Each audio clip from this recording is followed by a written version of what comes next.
Bom dia, amigos, queridos, companheiros de estudo, de reflexões, nesse canal que visa a divulgação da doutrina espírita, que no momento divulgamos alguma das mensagens contidas nesse livro, Pão Nosso, que nos foram trazidas pelo Espírito Emmanuel, através da psicografia de Chico Xavier.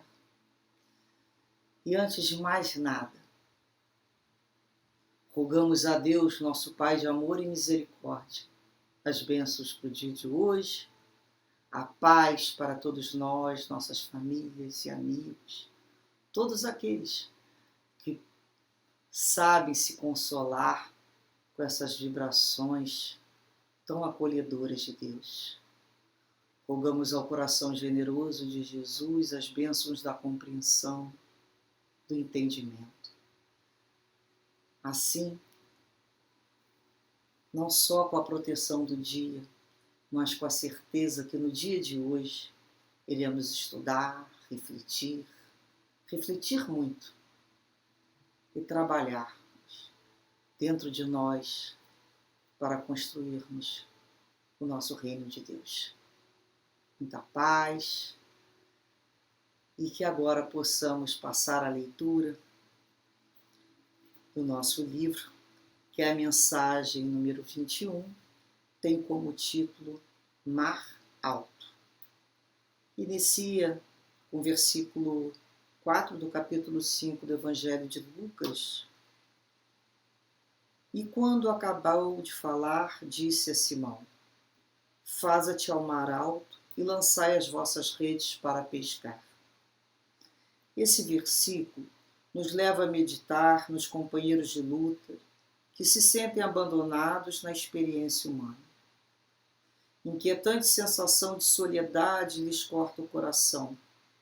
Choram de saudade, de dor, renovando as amarguras próprias.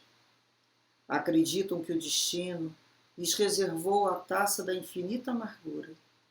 Rememoram compungidos os dias da infância, da juventude e das esperanças crestadas nos conflitos do mundo. No íntimo, experimentam a cada instante o vago tropel das reminiscências que lhes dilatam as impressões de vazio. Entretanto, essas horas amargas pertencem a todas as criaturas mortais. Se alguém as não viveu em determinada região do caminho, espere a sua oportunidade, porquanto, de modo geral, quase todo espírito se retira da carne quando os frios sinais de inverno se multiplicam em torno. Em surgindo, pois, a tua época de dificuldade, convence-te de que chegaram para a tua alma os dias de serviço em mar alto, o tempo de procurar os valores justos, sem o incentivo de certas ilusões da experiência material.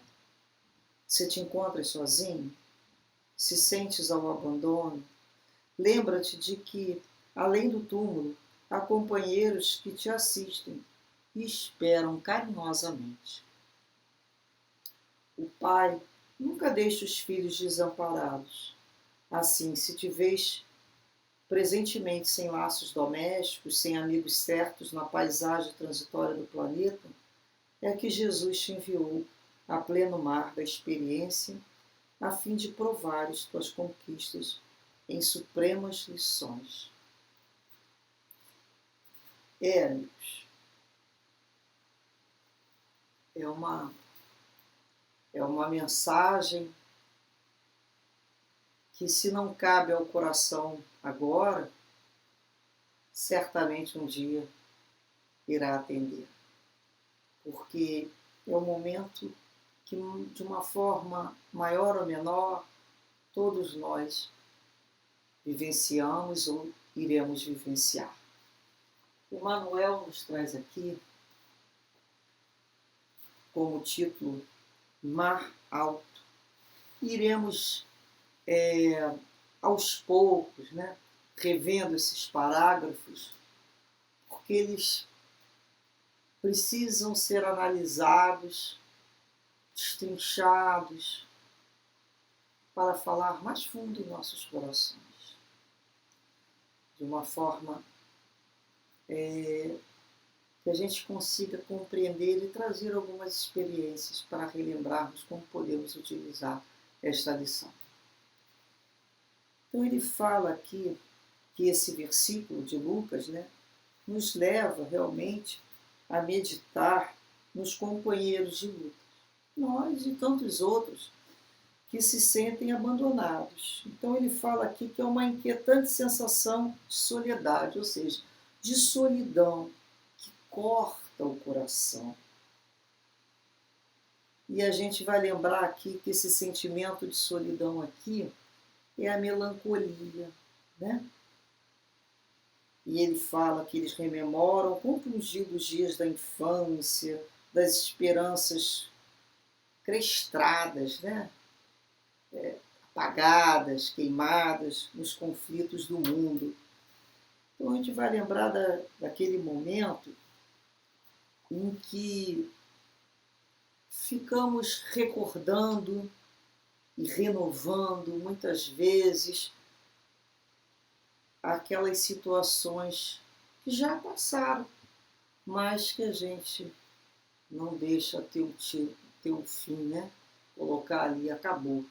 A gente fica ali rememorando, renovando, relembrando, e toda vez que a gente relembra alguma coisa, que a gente revive, não é só na mente. Todo o corpo físico participa. Quando é uma lembrança amarga, de ressentimento, uma lembrança de um mal, o nosso corpo, todos os hormônios passam a trabalhar como se aquilo estivesse no presente. O presente, o passado e o futuro, ele é mental nesse sentido. Ele não tem tempo. É aquilo que nós estamos vivendo. Então o passado se torna presente todo dia que ele é recordado. E todo o nosso corpo entra em trabalho para aquietar aquele pensamento, aquele desconforto, aquela angústia, aquela ansiedade, assim como as boas lembranças nos traz um novo ar, novos hormônios de paz, tranquilidade. Por isso a nossa mente precisa estar em constante vigilância.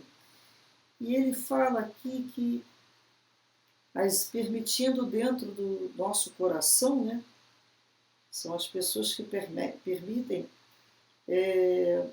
essas dilatações das impressões de vazio,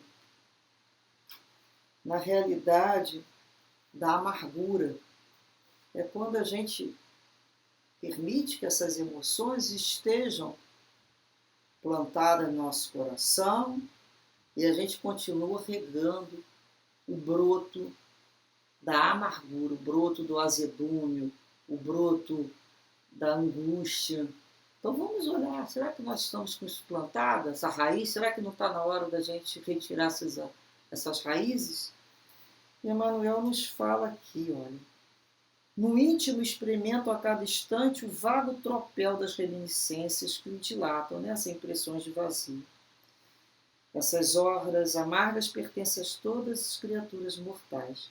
Então, quando ele fala o vago tropel, é esse tumulto, é essa confusão, né, dessas lembranças, que quanto mais a idade chega, mais lembrança do passado se avoluma, mais lembranças nós passamos a ter. E essas lembranças começam a jorrar, parece que elas começam a proliferar dentro de nós, e a gente começa a relembrar de situações que estavam, nossa, lá atrás, no tempo, que a gente nem pensava nisso. E ela vem como um tropel mesmo, como esse tumulto. E aí a gente começa a rememorar os insucessos, os vazios. Ah, eu lembro de fulano, me lembrei daquele vizinho que morava lá naquela terceira casa. E eu me lembrei de fulano no colégio que fez isso. E me lembrei daquele professor que aconteceu aquilo outro. E eu me lembrei quando meu filho era pequeno, que saudade, né? Quando ele era um menino, eu podia colocar no colo. Oh, aquilo que era tempo bom, mas eu também me lembro quando ele fez isso e aquilo outro. Aí começo a me lembrar dos pais, e meu irmão, minha irmã, enfim, aquela prima, o meu avô, e começa a recordar em detalhes todo esse passado, muitas vezes como forma, né, de mais uma vez machucar o coração, porque a gente, todos nós, vamos passar por isso, mas nós temos que muitas vezes passar por isso de uma forma de olharmos e reavaliarmos a nossa vida, no sentido de podermos ali dar uma visão melhor. É como se a gente pudesse reeditarmos, né? A gente está reeditando cada dia o passado. Olha, mas eu antes pensava isso, mas eu já posso ressignificar, dar um outro significado.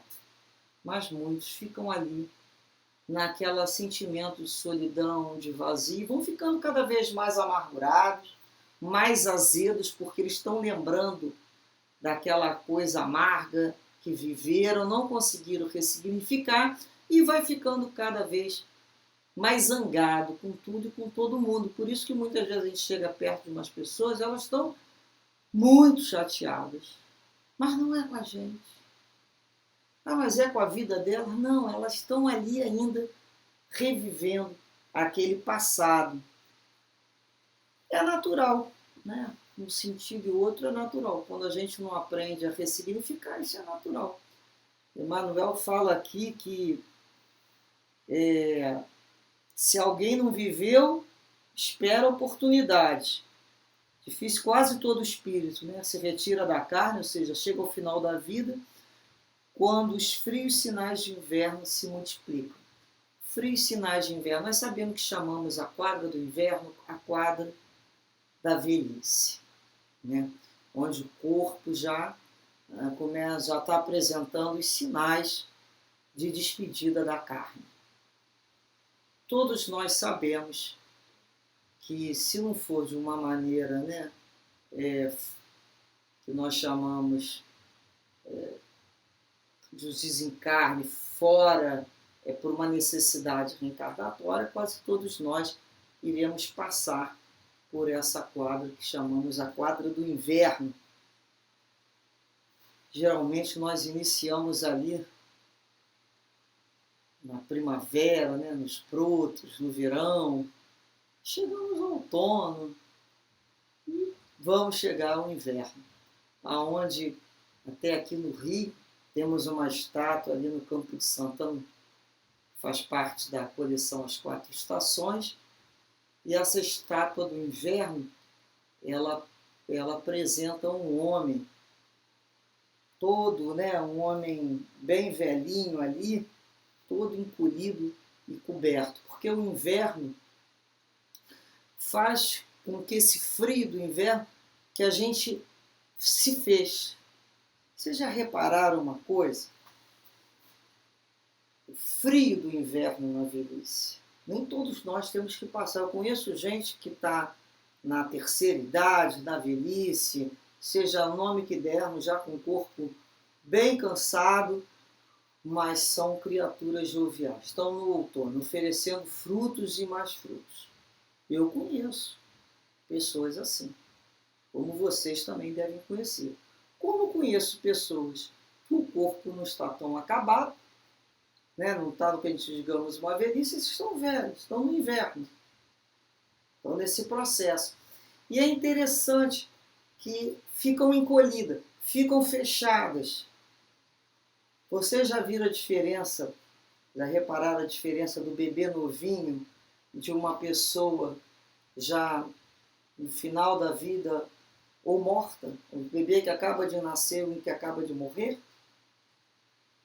O que acontece? O bebê, ele é morno, ele é flexível, as articulações, ele é tenro, é o brilho, né? Acabou de nascer, tem um brilho diferente no olhar. O que acaba de morrer, frio, rígido, inflexível. A velhice começa a trazer essas questões. E às vezes é inflexibilidade de emoção, inflexibilidade de pensamento, inflexibilidade de raciocínio. Temos que ter muito cuidado para que esse broto da amargura não fique no nosso coração. E ele nos diz mais, né, que o texto nos fala sobre essa época de dificuldade e convence-te de que chegaram para a tua alma os dias de serviço em mar alto, em mar profundo, né, de grandes reflexões. O tempo de você procurar, então, valores justos, sem o incentivo de certas ilusões da experiência material. Então, a gente vai lembrar que existem outras experiências, não aquelas que nos convencemos, né, da experiência material, que nós só servíamos para aquilo, os títulos profissionais, as experiências das conquistas na área da matéria, de comprar alguma coisa para deixarmos, ou para termos na idade da velhice, alguns afetos, às vezes até por questões profissionais, algumas bajulações. Isso tudo é ilusão da matéria. Então esse momento é o momento que nós precisamos ter coragem de ir para o mais alto, olhar mais à frente. Temos outros valores para conquistar, que são os valores do plano espiritual. Os valores que eles chamam de valores justos, né? Então é quando a gente lembra ali que nós não terminamos, nós somos um espírito imortal.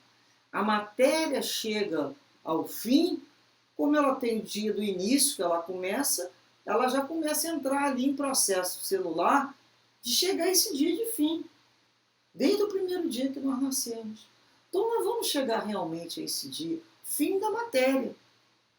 Mas nós temos que entender que a vida prossegue, que a vida continua além do túmulo. Então esse momento é hora de nós pescarmos no mar alto.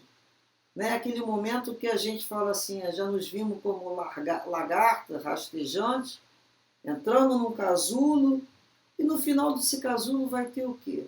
Uma metamorfose. Nós seremos borboleta.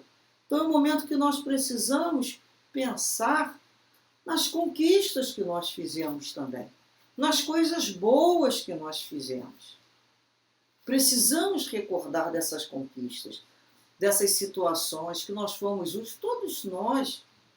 Então vamos sair desse momento final de ficar naquela sensação punitiva.